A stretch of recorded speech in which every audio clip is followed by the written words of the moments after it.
ಆತ್ಮನು ನೀನು. ಗಾತ್ರದಲ್ಲಿ ಸೂರ್ಯನನ್ನು ಎಷ್ಟು ಪಾಲು ಮಿಕ್ಕಿರುವಿ ಎಂಬುದು ಗೊತ್ತಾಗದು ಮಣ್ಣಿನ ಮಡಿಲ ಮಕ್ಕಳಿಗೆ. 3 ಪಾದಗಳಿಂದ 3 ಲೋಕವನ್ನೇ ಆಕ್ರಮಿಸಿದ ಆ ತ್ರಿವಿಕ್ರಮನು ಕೇವಲ ಕೂಸು ನಿನ್ನ ಕಂಡಿದ್ದ. ಓ ಮಹತೋ ಮಹಿಮನೆ, ಓ ಮಹತೋ ಮಹಿಮನೆ, ನಿನ್ನೆದೆಯೋ ಮಲಗಿರುವ ಅಗ್ನಿರಸ ಕಡಲನ್ನೇ ಕೆರಳಿಸಿ ನನ್ನನ್ನು ಆಶೀರ್ವದಿಸಿ ಬಿರುಗಾಳಿಗೆ ಭೋಂಕರೆವ ಸಮುದ್ರವನ್ನೇ ನಿನ್ನೆದೆಯುಸಿರಿನಿಂದ ಸುರಿಸಿ ನನ್ನೆದೆಯೊಳಗಿಳಿಸು. ಗುಡುಗು ಮಿಂಚುಗಳ ಸಂಚಯ ಮಾಡನ್ನೆದೆಯೊಳಗೆ ಎದೆಯ ಸಿರಿಯ ಸುರಿಸಿ.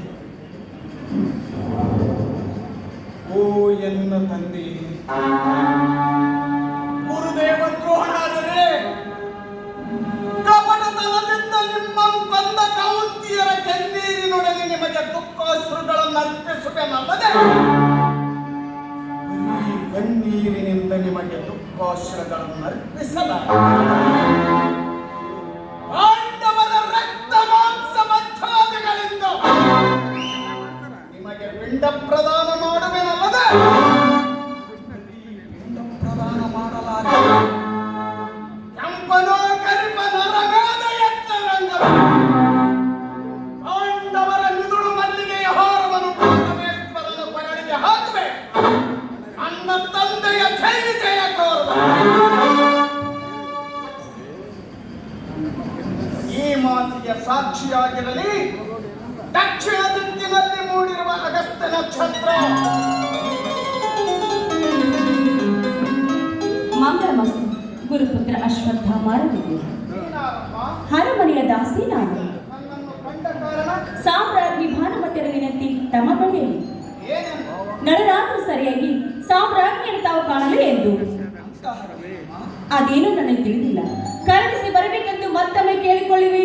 ಕರುಣಾಪೂರ್ತಿಯಾದ ಗೌರವೇಶನ ಅರಸಿ ಕಾಣಲಿಕ್ಕೆ ಎಂದು. ಚಿಂತಿಸದಿರೆಂದು ಅಕ್ಕನಿಗೆ ನಾ ಬರುವೆ. ಅಕ್ಕ ನಿಶ್ಚಯಂತೆ ನಡರಾತ್ರಿಗೆ ಬರುವನೆಂದು ಬೆಸರು ಬರುವವಳ.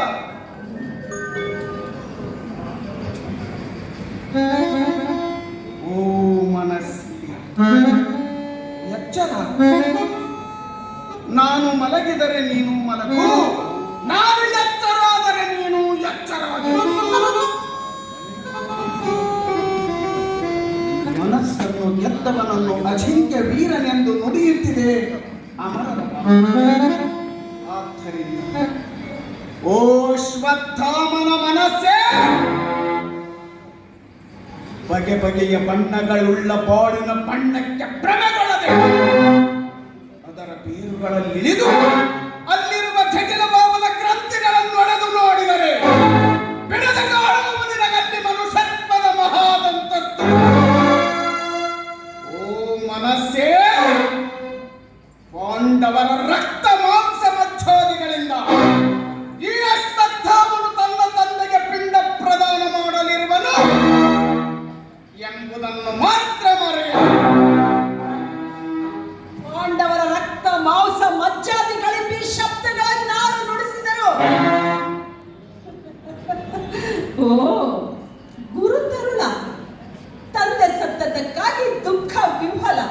ಗುರುಪುತ್ರ, ಈಗ ಮನುಷ್ಯತ್ವವನ್ನ ಒಡ್ಡುಗೂಡಿಸಿಕೊಂಡಿರುವ ಮಾನವ ಹೃದಯ ಉಳಿದಿರುವುದು ಅತ್ಯುಗ್ರವಾದ ದ್ವೇಷ ಭಾವನೆ ಒಂದೇ ಅಲ್ಲವೇ? ಇದೇ ತರುತ್ತಾರ ಪಾಂಡವರ ಪಟ್ಟದರಸಿಗೆ ನಿನ್ನಣ್ಣ ನನ್ನ ತಂದೆಯ ಕತ್ತನ್ನು ಬೋದಿರುವಾಗ ದ್ವೇಷವನ್ನು ಬದುಕಿರಿಸಿ ನಾನು ನಿನ್ನೊಡನೆ ಶಾಂತಿಯಿಂದಲೂ ಧರ್ಮದಿಂದಲೂ ಮಾತನಾಡುತ್ತೇನೆ. ಅಂದ ಬಳಿಕ ಸಮಸ್ತರ ಮನುಷ್ಯತ್ವವನ್ನು ಕಳೆದುಕೊಂಡಿರುವರೆ ಯಾವತ್ತೂ ಮನುಷ್ಯ ಕುಲವೇ ಮನುಷ್ಯತ್ವವನ್ನ ಕಳೆದುಕೊಂಡಿದೆ ಗುರುಪುತ್ರ. ಇದೇ ಈಗ ತಮ್ಮ ನಾಲಿಗೆ ನುಡಿಸಿದ ಶಬ್ದಗಳು. ಯಾವ ಶಬ್ದಗಳು? ಪಾಂಡವರ ರಕ್ತ ಮಾಂಸ ಮಜ್ಜಾದಿಗಳಿಂದ ಈ ಶಬ್ದಗಳಿಗೆ ದ್ವೇಷದ ಬಣ್ಣ ಬಳಿದಿದೆಯಲ್ಲದಿನ್ನೇನು? ಆ ಬಳಿಕ ಸಾಮಾನ್ಯರ ಪಾಡೇನು?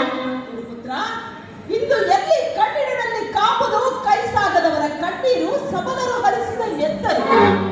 ಪ್ರೀತಿಯೇ ಪವಿತ್ರವೆಂದು ಗೆಳೆತನವೇ ಸಮಸ್ತ ಮಾನವ ಕುಲಕ್ಕೆ ತಳಹದಿ ಎಂದು ಉದ್ಘೋಷಿಸಿದ ಉಪನಿಷತ್ತಿನ ವಾಣಿಗಳು ಹಳೆಯ ಹೊತ್ತಿಗೆಯ ಮಾತುಗಳಾಗಿವೆ ಮತ್ತೆ ಸುಳ್ಳಿನ ಕಂತೆಗಳಾಗಿವೆ. ಅಂದಾಗ ಇಷ್ಟೆಲ್ಲ ಅನಾಹುತಕ್ಕೆ ಕಾರಣವಾದ ಇಷ್ಟೆಲ್ಲ ಅನಾಹುತಕ್ಕೆ ಕಾರಣನು ಆ ಪರಮಾತ್ಮನು. ಆತನು ಸೂತ್ರಧಾರಿ, ನಾವು ಪಾತ್ರಧಾರಿಗಳು. ಆದ್ದರಿಂದ ಇಷ್ಟೆಲ್ಲ ಅನಾಹುತಕ್ಕೆ ಕಾರಣನು ಆ ಪರಮಾತ್ಮನು. ಆ ಪರಮಾತ್ಮನು ರಕ್ತ ಪಿಪಾಸುವಾಗಿರುವನೇ? ಆಗದಿನ್ನೇನು?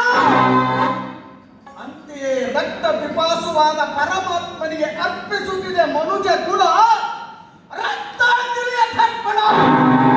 ನನಗಿರುವ ಭಾರತ ಯುದ್ಧವೇ ಈ ಮಾತಿಗೆ ತರ್ಪಣ. ಭಾರತ ವೀರರಿಗೆ ದಾರಿ ದಿಕ್ಕುಗಳು ತಪ್ಪಿದರು, ಭಾರತ ಸ್ತ್ರೀಯರಿಗೆ ಎಂದಿಗೂ ದಿಕ್ಕು ತಪ್ಪುವುದಿಲ್ಲ, ದಾರಿ ತಪ್ಪಿದರು. ಸಮಸ್ತ ಮಾನವ ಕುಲದ ಪ್ರಗತಿಯ ಪ್ರಬೋಧನೆಗೆ ಕಾರಣವಾಗಿರುವ ಶಾಶ್ವತ ಮೌಲ್ಯಗಳನ್ನ ತಿಳಿಸಿಕೊಟ್ಟಿರುವ ವೇದೋಪನಿಷತ್ತುಗಳ ವಾಣಿಯನ್ನ ತಿರಸ್ಕರಿಸಿ ಒಂದನ್ನು ಇದು ಹನ್ನೊಂದನ್ನಾಗಿ ಮಾಡುವ ಶಕುನಿಯ ವಾಣಿಯನ್ನ ಸತ್ಕರಿಸಿ ಆತನ ಮಾತಿನ ಪ್ರತಿಯೊಂದು ಅಕ್ಷರಕ್ಷರಕ್ಕೆ ಅಮರತ್ವದ ಸಿರಿಗುಡಿಯ ಕಟ್ಟಿದ ಆ ಕೌರವೇಶನ ರಾಜಕಂಡದ ಪ್ರಭಾವವಿದು. ಪಿತಾಮಹ ಭೀಷ್ಮರಂತೆ ತಾವು ಕೂಡ ಅಧರ್ಮಕ್ಕೆ ಹೆಗಲುಕೊಟ್ಟು ಈ ಭೂಮಿಯೆಲ್ಲವೂ ಸ್ಮಶಾನವಾಗಲಿದೆ ಎಂದು ಎಣಿಸುವಂತೆ ಮಾಡ ಹೇಳಿಕೆ ಹಾಕುತ್ತಿರಲಿಲ್ಲ.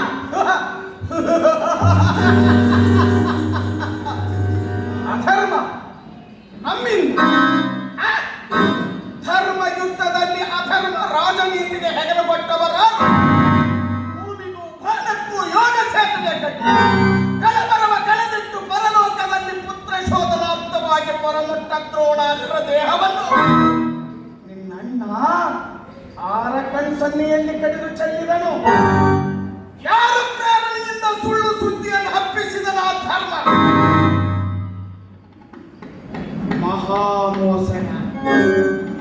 ಮಹಾಮೋಸಗಾರನ ಕೃಷ್ಣ. ಅವನ ತಂಗಿ ನೀನು ಮಹಾಮಾಟಗಾರ್ತಿ. ಏನೋ ಮಾಟಗಾರ್ತಿ.